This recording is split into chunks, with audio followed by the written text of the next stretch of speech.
Chapter 10. Masaki Family Disturbance. Ignoring the battle between Ryoko and Aika, Tenchi headed for the stairs leading to the Masaki family home. Katsuhito joined them just before they descended. "If you're going to stay on the planet for a while, please tell the other girls to come to see me for a bad luck exorcism, hahaha." He laughed while seeing off Sana. "What about me? Your troubles are hardcore, they're made from a special alloy, it's just a waste. Severe. Oh, speaking of hardcore trouble, Grandpa. Eri, what about her? What's wrong with her? Please do something. Eri is your wife, grandfather. How should I put this? I have, various complaints." It was embarrassing to have to tell him this. "It's impossible." "What? How can you say that? She's not exactly stoppable once she puts her mind to something." He laughed, but he could understand Sana's feelings. "Can you at least try to step on the brakes a bit? Maybe slow her down? Okay, maybe I'll settle down with her and help her raise the baby once she's done with you." Sana froze at that horrible thought. "How can you say that so casually? She's your wife." Katsuhito took off his glasses with a huge smile and then, In front of Sana, he turned into the young figure of Yosho. "It's been 700 years since I met Eri. Even though we were apart for a while, we've been back together for what? 550 years now. What do you think happens to a couple after 550 years? Relationships change. We have to make sure we don't get bored. Our relationship isn't like that of a brother and sister, it's a relationship of a higher magnitude than that. So, no matter who she's with to keep her entertained, it doesn't bother me. On the other hand, she doesn't mind me having a side girlfriend of my own. She knows that no matter what piques my interest at the moment, I will come back to her after a while, and of course we have different niche preferences. She's a philosopher after all. They are by nature sexually devious.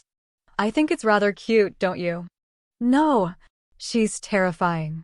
Of course, I don't encourage her to go off and have children with other people, but I'm not about to stop her from getting what she wants in life.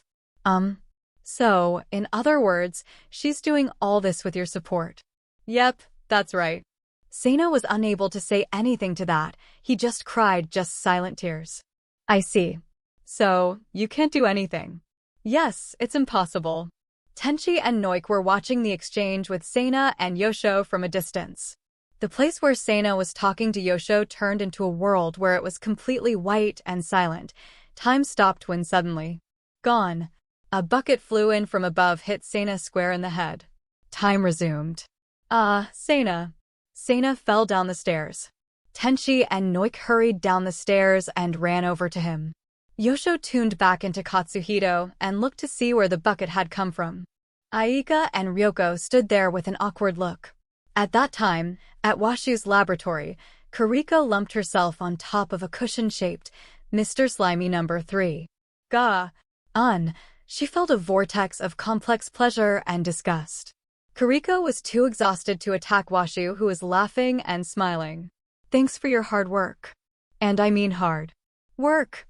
"No, but seriously, I got some good data." "Yay!" Washu did a little dance. "Now that you're all sticky from the gel from Mr. Slimy, what do you want me to do about it?" 1. Have it licked off by Mr. Proby number 1. 2. Wiped off with Mr. Gropey number 5. 3. I'll just take a bath, thank you. What? 3. Is being vacuumed by Mr. Sucky number 4. 3. I'll just take a bath, thank you.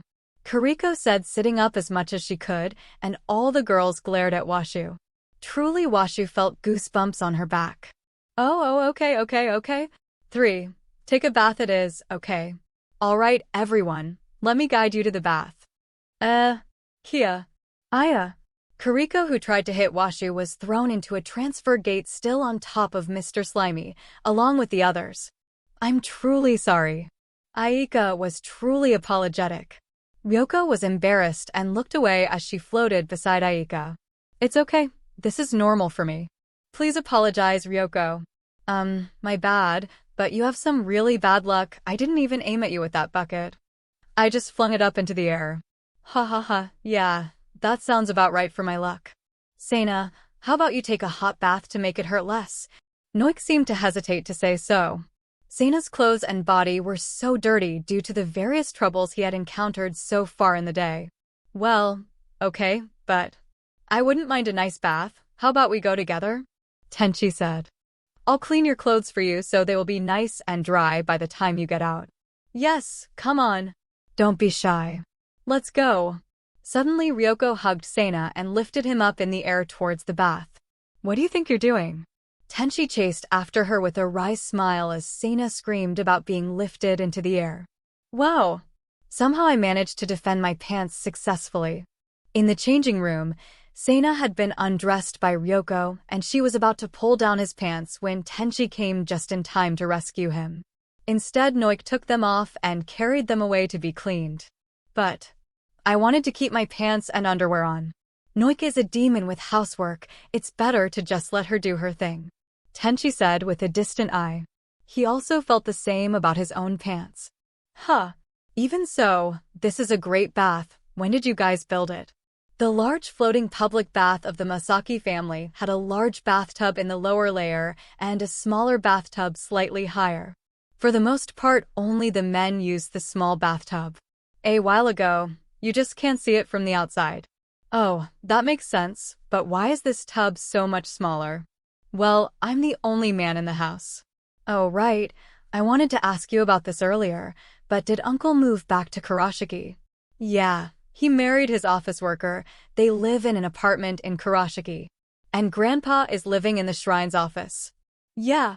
So, Tenchi-senpai, you're here alone. There are no other men here?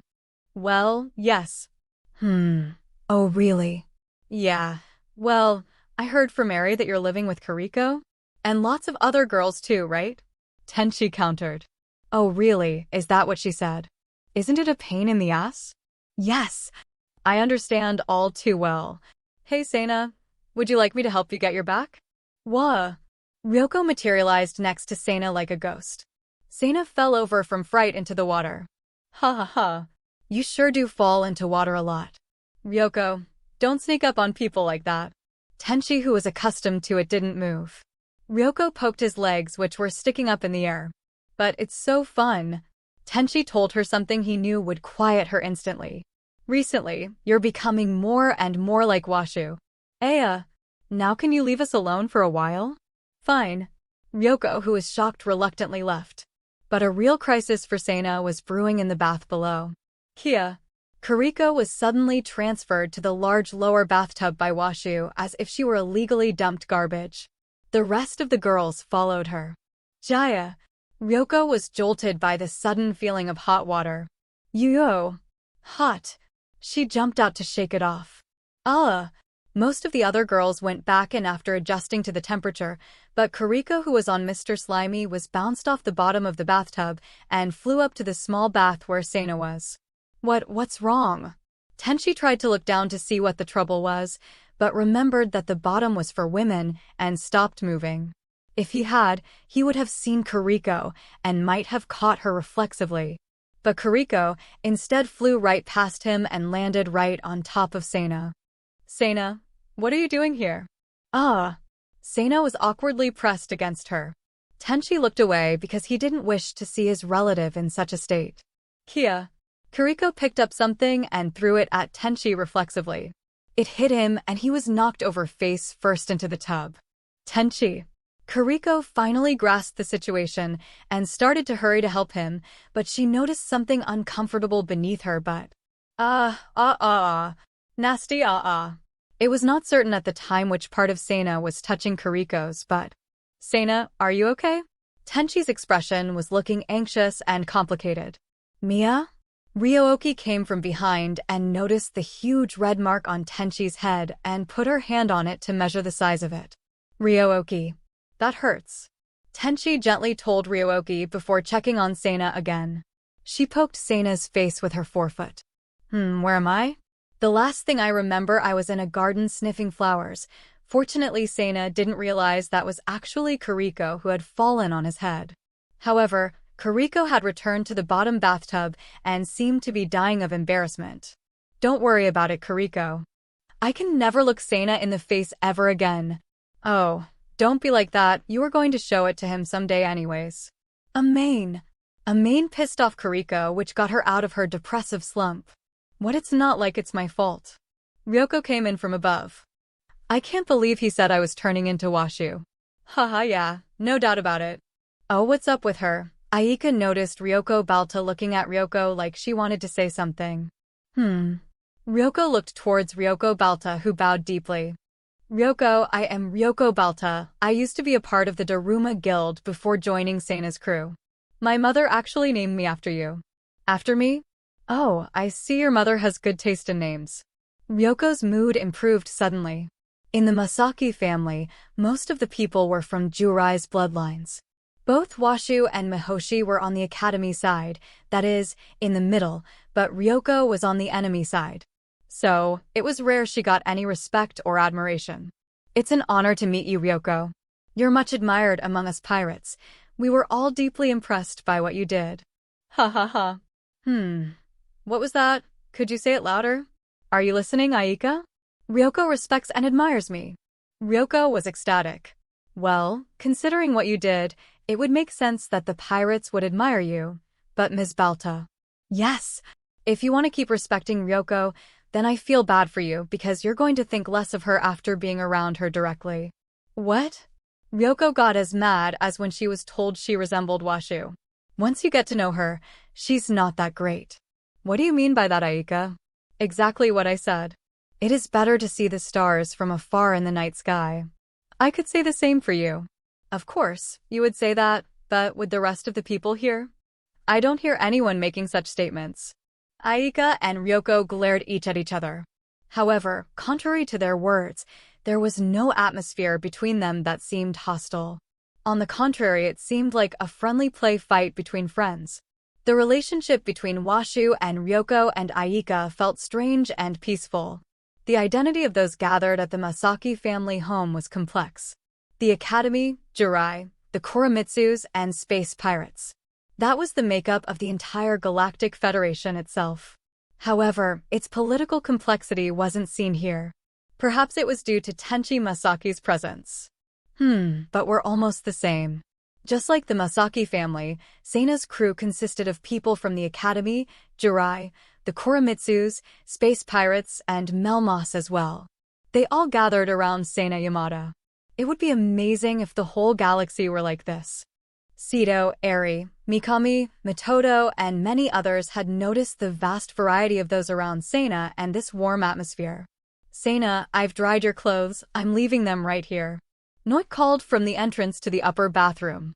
Oh, thank you. It's almost lunchtime, let's hurry. Tenchi said as he headed for the washroom. Please wait a little longer, Sasami, who peeked her head out from the curtain on the entrance to the kitchen, said. To Tenchi, who was in the living room, she quickly withdrew her face. Fuku-chan likes watching the dishes be made. Fuku was watching them cook. The combination of Sasami and Noik helping each other prepare the meal was amazing to watch. The two completely knew how the other cooked and would switch off with each other. It was similar to juggling, and it seemed like they made multiple dishes at the same time. It looks great. Before they knew it, Kariko and Karen were also fascinated by their brilliant skills like Fuku. Seina, who had gotten out of the bath, was sitting on the sofa and had something like a ball with a face on his head. What is this? I'm doing a personal data check on you, Seina. Please be patient for just a little more. Washu smiled, and soon after, Amain stared at Washu in an angry manner. Wow, Ms. Washu, is that ball able to examine his personal data, or is it just a simple instrument? Yeah, I can measure everything perfectly with just this. Washu said with the innocent smile of a child. If there was a devil, Amain made the face that could only belong to him in response. Then why did you use Mr. Slimy number 3? In Amain's temple, a blood vessel was emerging clearly. Oh, why Amain? Do you want me to show Seina the video I took of you being analyzed by it? You looked stunning in it. She took video partially to keep them from doing anything to her and partially because she wanted to. And also, one day I have to remember to give Seina a copy as a gift. But not until after he was a proper adult. Before that, she was afraid of upsetting Tenchi. Washu. Ha ha ha ha ha ha. Grr. Except for the two who were fascinated by the cooking of Sasami and Noik, all those who were touched by Mr. Slimy firmly clenched their fists. However, the delicious smell drifting from the kitchen calmed them down and made them forget. The ball made a pinging sound. Suddenly a small data monitor was displayed on the ceiling of the living room. Well, what is it? Ryoko Balta asked. Oh ha ha hoo, ah ha ha ha ha. This is a masterpiece. Washu laughed loudly. What is this? Amain also asked. According to this data, when I put it into a simulation, Sena attracts pirates unconditionally within a certain distance. 23% of space pirates are attracted. I'm not sure why Ryoko isn't. Do not be foolish. Why would I ever fall for such a stupid thing? In your case, you're probably too attracted to Tenchi. Good. Ryoko could not object to Washu's opinion. Ryoko, that's a good lie, but your face is saying otherwise. Shut up. Aika and Ryoko's interactions made Amain laugh hard. Meanwhile, only one person, Tenchi, gazed silently at Sena and moved his eyes to Washu. His expression was serious. Everyone, please prepare the table. Sasami said. Neither Aika nor Ryoko kept talking. Tenchi also started moving. All of them moved the sofa and prepared the tabletop. Sasami's orders were absolute when it came time to eat. Otherwise, they would have to go without any more meals till breakfast. The table was ready in a blink of an eye, and dishes were brought out in rapid succession. Maya. Fuku got wobbly at the sight. Sena, sit over here. When Tenchi sat, he pointed to Sena's seat. Kariko and the others were already seated neatly. All right, everyone eat up. Let's eat. At Sasami's signal, everyone dug in. Delicious, Sena said unintentionally. Kariko and Karen, both experienced chefs, seemed impressed. Wow! Although I had expectations from watching you cook, I never expected it to be this good. Karen was shocked by the perfection of the food. Sasami was officially trained in cooking. For her, it's like a kind of martial art. Indeed, it certainly is. Watching Sasami cooking reminded them of how a professional dancer danced. Well, we also have very good crops we get locally. Tenchi's carrots and the ingredients used here are also the same ones used in royal dishes. Noik said, a bit embarrassed. Sasami and Noik, there's no need to be so modest. Really, it has been a long time since I have eaten something this good. Ringo was from the imperial family, Amain was from the Konak family. They had plenty of experience with royal cooking. Especially since Ringo learned the same cooking techniques, she could understand just how skilled Sasami and Noik were from the taste. Oh yeah, Kariko-sama. How about letting Sasami-san and Noik know about your idea for the store's dishes? Oh, that's a good idea. What are you talking about? Sasami looked at them with glittering eyes. Well, actually, while cleaning up the meal in the kitchen, Kariko told Sasami about how they were revamping the menu of readily cooked items for the Yamada's family store. But we can't use any fancy ingredients. We need it to be easy to make and affordable. We just need to find a golden combination. A golden combination? It is a combination of ingredients that makes it delicious no matter what it's made into. Oh, I see. I suppose that would be the simplest approach. If there are any dishes that you liked in today's lunch, I can teach you the recipe. Noik, I'm heading out again. Tenchi, who wore his work clothes, called out. Noik chased after Tenchi to see him off as he went out to do field work. Sasami and Kariko followed. Outside, Sena and Ringo had changed into work clothes just like Tenchi. Oh, are you going with him? Yes, but I don't think there's really much left to do, Sena said. Actually, we recently decided to increase the number of carrots we grow to sell to your family's shop. Oh, I see. So, is that why he's headed back out? Noik saw Ryooki standing next to Tenchi. Most of the field carrots were for Ryooki. Well, now that Ryooki has grown, she can control her appetite better, and it's for Fuku's husband, so it's worth it. Isn't that right, Ryooki? Mia. Ryooki cheerfully raised her hand to respond. Sorry, Ryooki, but thank you. Ryooki smiled at Sena. Tenchi gently stroked Ryooki's head. Why are you going, Ringo? I may be royalty, but I'm not lazy. I also want to help Sena's family out. Well then, I guess we will see you again soon. Finding a break in the conversation, Tenchi headed for the field. Do your best. I will take you some snacks later. Sasami returned to the kitchen. Well then, what should we do? Kariko Onizen, what about we think up desserts to sell at the shop, and today's snacks can serve as a prototype? Oh, that's a good idea. Sasami, Kariko, and Karen happily began thinking up dessert recipes.